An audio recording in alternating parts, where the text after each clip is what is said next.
Bismillah wa salatu wa salam ala Rasulillah. Today I'd like to talk about the difference between emotional fanaticism and historical facts. So first of all, many people when they look at history as a way to prove what they already believe. Now if you're using historical facts to prove what you already believe, you are as wrong as somebody would use the behavior of people to prove whether they're right or wrong. So for example, if somebody says, my neighbors are Christians and they treat me really nice, so Christianity must be the truth. You would say that is a ridiculous reason to choose your belief system. Likewise, if you looked at history and said that on battle such and such, the Muslims scored or achieved a great battle, and that proves that Islam is the truth, that would be just as wrong. So when we look at history, we do not look to back up what we already believe, but we look to find out what happened, not what should have happened, not what could have happened, but what actually happened. So when a historical figure breaks with the moral code that we believe in, what do? Well, quite simply, historical figures are not our goal to emulate. They may be a motivation for us to work harder, to try harder, but only the Prophet ﷺ and his companions are true goals of how a Muslim should behave. Everybody throughout history is like us. They are flawed, they are weak, they have confusions and doubts, but if Allah chooses to guide them and chooses to use them for good, they can achieve great good. So, like we can. So, when somebody looks at an incident, there will be a certain historical bias, undoubtedly. All of us have a bias. So I'll give an example. For example, if we're going through the anniversary of the terrible massacres of Srebrenica now, okay? So if a Serbian nationalist looks at this massacre and he says, look, it wasn't actually that bad, most of the men actually got away, and the crimes that committed were not ordered by the officers, that's a historical bias. Okay? It's a historical bias. But if he goes now and says that the massacres didn't happen, or even worse, the massacres were justified and there was no such thing as genocide, and the only Muslims were killed were those who were tried and found guilty of war crimes. Now that man, if somebody was to say that, has left history and gone into nationalistic, emotional fairy tale. He's gone to the land of emotional fairy tales. He's left the land of historical fact, gone to the land of emotional fairy tales. I use that example. I'm going to use one more example.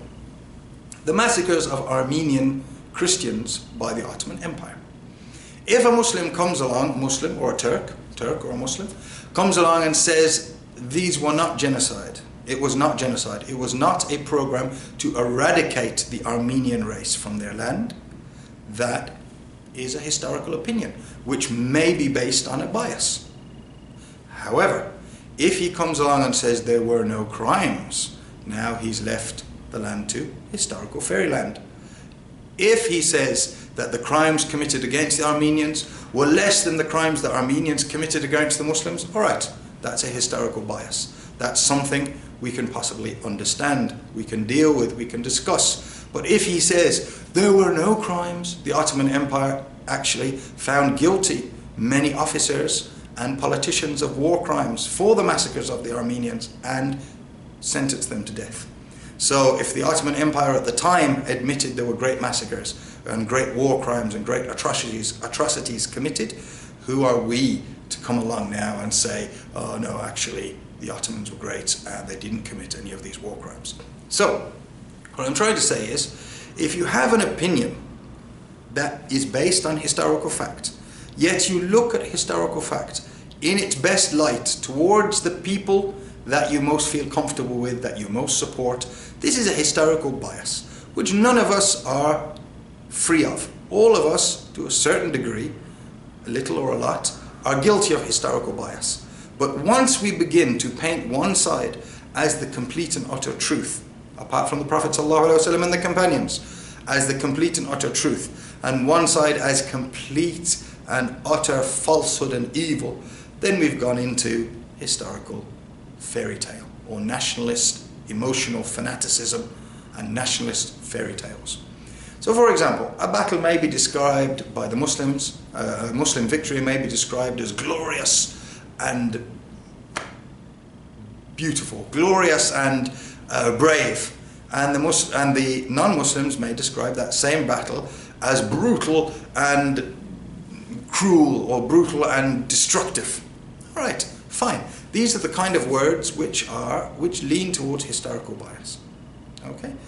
So what I want you to do as a student of history is to beware of historical bias. Know that a historian, if he's trying to tell you what you should believe, then he's gone past his job as a historian. A historian should tell you what happened, why it happened. He should not be telling you how one side was perfect and the other side was completely evil. Except strange and very rare exceptions to that rule would be things like the genocide, like the Holocaust, like the massacres in Bosnia, and things like that. Wallahu alam, Allah knows best. May Allah benefit us from that which we have learnt and teach us that which will benefit us. Wa sallallahu ala nabiyyina Muhammad.